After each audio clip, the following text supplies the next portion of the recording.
Obviously अभी ये प्रयोग जो है ये बिल्कुल बिगनिंग का है, इसको और गहराई में ले जाना पड़ेगा। उसके लिए बस ये है कि डिटैच्ड होना पड़ेगा, डिटैच्ड और अवेयर। अभी जब हम अपना नाम बुलाएंगे, जैसा इस कंडीशन में है, हमको जब वैसा ही सुनाई देता है तो हम अभी अपने नाम से अटैच होकर अपना नाम बुला रहे हैं। शुरुआत में ऐसा ही होगा क्योंकि हमको हमारा नाम प्रिय है, हमको हमारा नाम अच्छा लगता है, लेकिन फिर धीरे धीरे उसमें डिटैचमेंट लाना पड़ेगा कि नाम बस नाम है। तो दो चीज़ें होंगी, एक वो कंडीशन जहाँ पर हम नाम नहीं हैं और एक वो जहाँ से नाम बुलाया जा रहा है। तो वो दूरी जैसे जैसे बढ़ेगी वैसे वैसे इसकी गहराई ध्यान की बढ़ेगी, वो ज़रूरी है। अगर अपने नाम से व्यक्ति मुक्त होगा तो ब्लिस एक अलग चीज़ है, वो आएगी अगर उसको आना होगा। पहली चीज़ जो होगी वो होगी एंड ऑफ बर्डन। जो बोझ है उसके ऊपर वो ख़त्म हो जाएगा। नाम का बहुत बड़ा बोझ है। अब आज के एज में जो हमें सोशल मीडिया का एक गिफ्ट मिल गया है, उसने उस नाम को और ज़्यादा बोझिल बना दिया है। अखबारों ने जो पेज 3 शुरू कर दिया है उसने नाम को और बोझिल बना दिया है। पेज 3 पर अपनी फ़ोटो छपवाने और अपना नाम छपवाने के लिए लोग कितना टाइम वेस्ट करते हैं।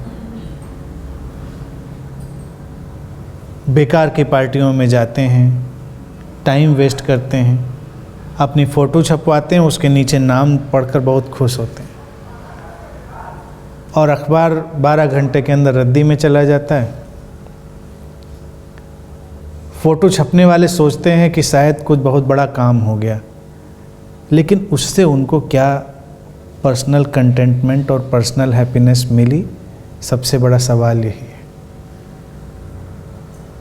सोशल मीडिया ने भी यही फ्रीडम दी है व्यक्ति को कि अपना नाम डालते रहो,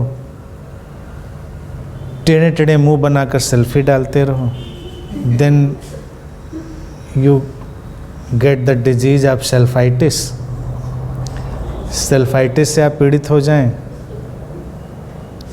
ये सेल्फाइटिस साइकोलॉजी में आ गई है डिजीज़। तो नाम के साथ भी ऐसी कोई नेमाइटिस टाइप की कोई डिजीज़ भी बनानी चाहिए।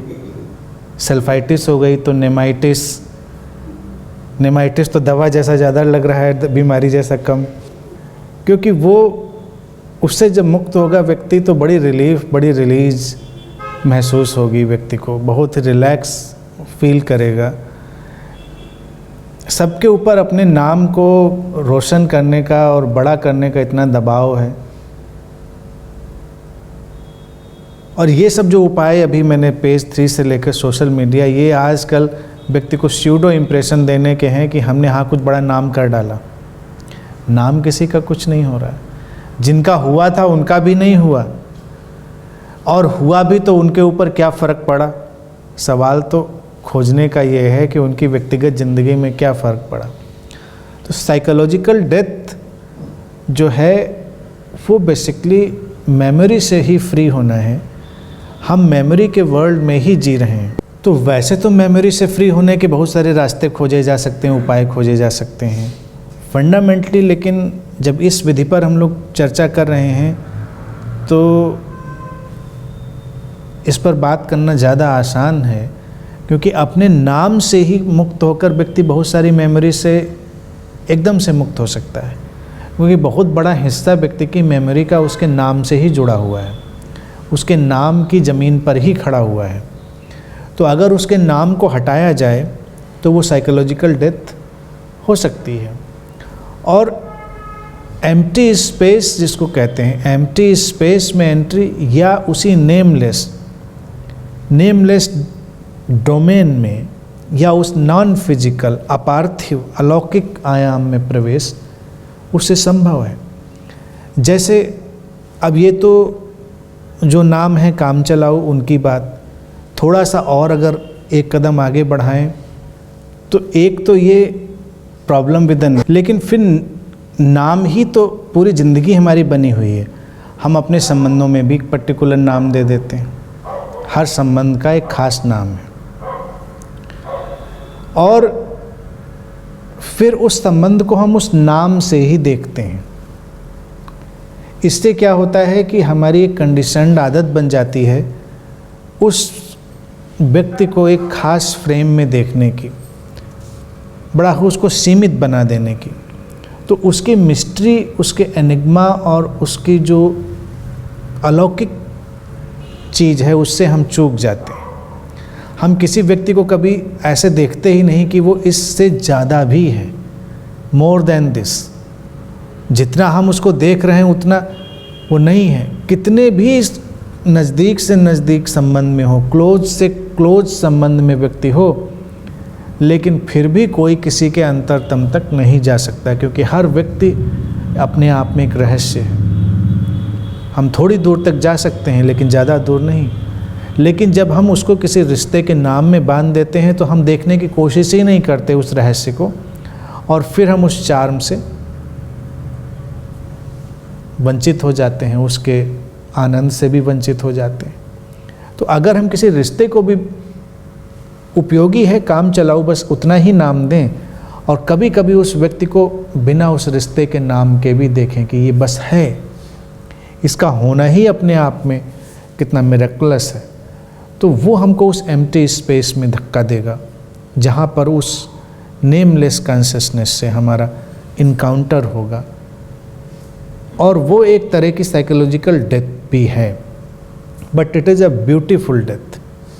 जैसे मान लीजिए कोई अपने माता पिता को, अपने स्पाउस को, बच्चे को एक खास रिश्ते तो बन गए हैं नाम के, तो उसी से देखने का अभ्यस्त हो गया है। और रिश्तों पर पकड़ क्यों बनाता है व्यक्ति? क्योंकि उससे उसको सिक्योरिटी मिलती है, उसको लगता है ये पक्का है, कम से कम वो फ्रेम क्लियर है। लेकिन अगर हम थोड़ी देर के लिए बिना नाम के, यानी रिश्ते का नाम हटा दें और उस व्यक्ति को देखें, उसको फील करें, उसकी प्रेजेंस को, और एक मिस्ट्री, एक रहस्य कि ये होना भी कितना अद्भुत है, तो एक किस्म की साइकोलॉजिकल डेथ वहाँ पर भी होगी, क्योंकि हमारी कंडीशनिंग वहाँ कोलैप्स होगी। क्योंकि हमारी आदत तो उसको उस फ्रेम में देखने की है, उस फ्रेम से हटने से ही हमारी वो चीज़ें कोलैप्स होंगी। लेकिन फिर जो हमको अनुभव में आएगा वो बहुत बड़ा होगा, वही रियल और वाइटल होगा। कभी कभी हम उन स्पेसेस को जी लेते हैं, तभी हम ज़्यादा अलाइव होते हैं।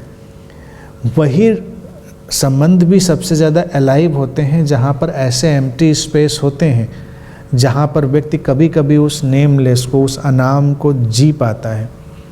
और जहाँ पर वो एम्प्टी स्पेस नहीं रह जाता, वो खाली जगह नहीं रह जाती, वो संबंध बहुत बोझिल हो जाते हैं। तो वहाँ पर एक अलग किस्म का जाल पैदा हो जाता है।